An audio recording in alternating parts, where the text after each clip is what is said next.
IsReal News. This is the midday brief for Thursday, April 9th. A major diplomatic shift appears to be taking shape between Israel and Lebanon.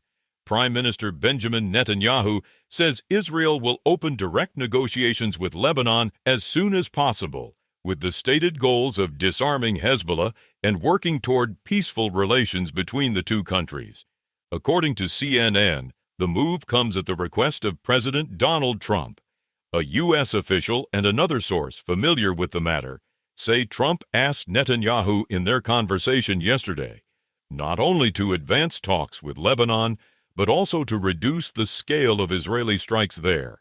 And on the ground, there are signs of that slowdown.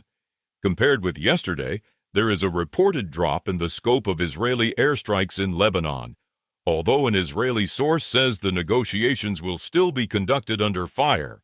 At the same time, rocket and drone alerts continue across northern Israel. In the latest barrage toward Nahariya and surrounding areas, about 5 launches from Lebanon were intercepted.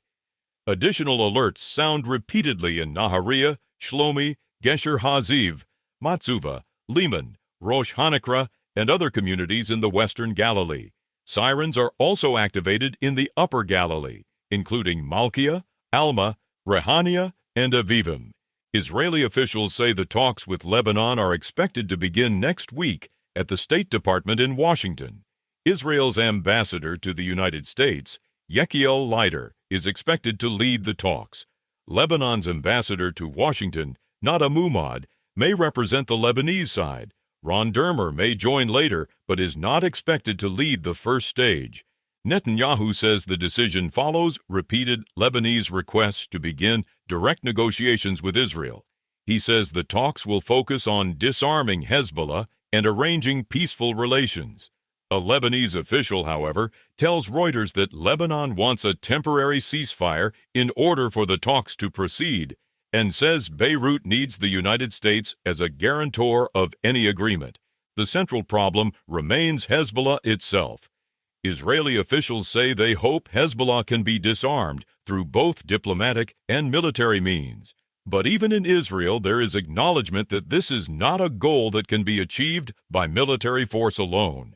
The Lebanese army, for its part, is seen as too weak to fully disarm Hezbollah across the country, including in the south, where rocket fire has continued despite earlier declarations that the area south of the Litani had been cleared. Still, the political symbolism is striking.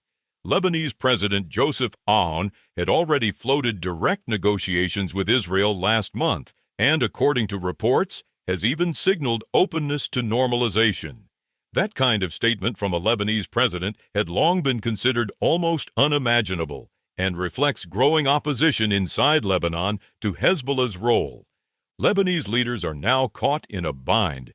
They want Lebanon included in any ceasefire arrangement in order to stop the strikes, but they also want to show that Lebanon remains sovereign and can negotiate for itself. President Aoun says Lebanon will not accept anyone negotiating on its behalf. Prime Minister Nawaf Salam has ordered tighter state control in Beirut and says weapons must be concentrated in the hands of legitimate security forces only. Israeli officials say there is hope an agreement could be reached before Lebanon's elections in October. One cabinet source says a confidence-building step in the negotiations could require the Lebanese government to dismiss Hezbollah ministers. The talks are expected to proceed with full American sponsorship, but the regional pressure is growing. Iran's Fars news agency reports that a ceasefire in Lebanon is a non-negotiable precondition for Tehran to enter any new diplomatic process. Lebanese officials are also pushing hard to ensure Lebanon is included in a broader ceasefire framework. The backdrop to all of this remains intense. Israel says its campaign in Lebanon is continuing from the air and on the ground until further notice. Yesterday, the military announced Operation Eternal Darkness, with more than 100 targets struck in 10 minutes. Defense Minister Israel Katz says more than 200 militants were killed. Lebanon's health minister says at least 203 people have been killed and more than 1,000 wounded. International criticism is also mounting. Arab states, including Egypt, Oman, and the United Arab Emirates have condemned the strikes, while Germany, Austria, Italy, France, Spain, and others are also calling for Israel to stop. For now, diplomacy is opening even as the fighting continues. Those are the latest headlines from IsReal News.